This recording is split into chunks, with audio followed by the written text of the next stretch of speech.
Hi, I'm Kelli Thompson. I'm a leadership coach. And I think if there's one thing that we can all agree on, it's that the pandemic has brought on some extra workload.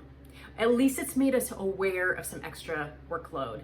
And I know a lot of the women that I talk to who are also managing their family are talking about they don't just have a job, but they also now have kids at home and more schoolwork or homework to help with. And one of the things that's interesting is there's a research that shows that there's a phenomenon called the unpaid workload of women.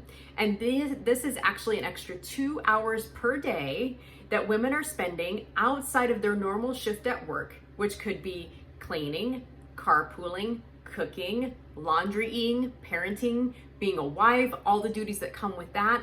All these extra things that we say yes to that aren't actually paid, but that are actually taking our time, our energy, and our effort. And they tend to be things that women tend to take on versus men. One of the things I want you to start to notice is how much extra work you're doing that you are not getting paid for, and the toll that's taking on you emotionally, financially, and energetically. I want you to even take a step back and think on how many extra things am I taking on at work as a woman that, because of society's gender norms, are being handed to me that men don't have to. Let me give you some examples that I hear, I've done myself, and I've even heard from my clients. So these are things like party planning, organizing events, getting groceries for the office, any sort of list making, note taking, putting out notes.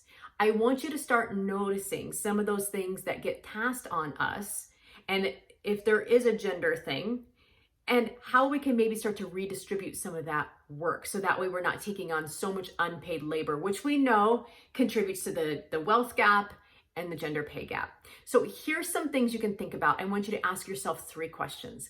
What can I dump? I want you to look at your work calendar. I want you to look at the additional work tasks that you've taken, like grocery shopping, whatever things might be, or even things at home that you're doing. Like, what can I just dump? What did I say yes to at one point that just no longer makes sense? Then I want you to ask yourself, what can I delegate? And if this is something at work, and it can be, what's no longer a development opportunity for me?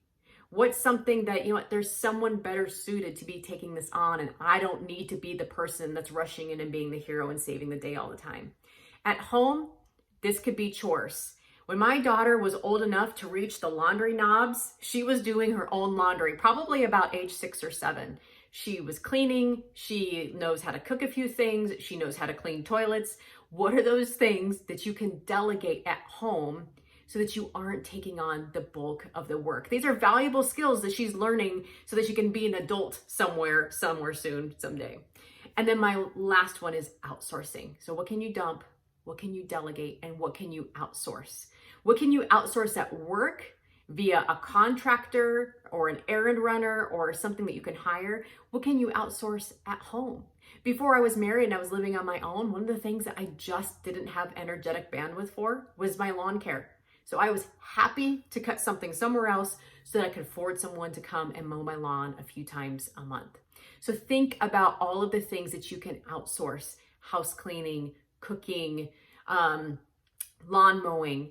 These things don't have to be expensive. Sometimes there's a high schooler that is very eager to make a few bucks that can help you out. So that way, when you end your day, you can walk into the day with just relief, knowing that dinner is going to be taken care of.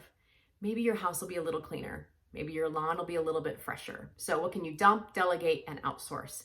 For more tips like this and more ways to reduce this unpaid workload of women, you can follow me at Kelli Ray Thompson, or you can learn more about my leadership coaching and speaking programs at kellyraythompson.com.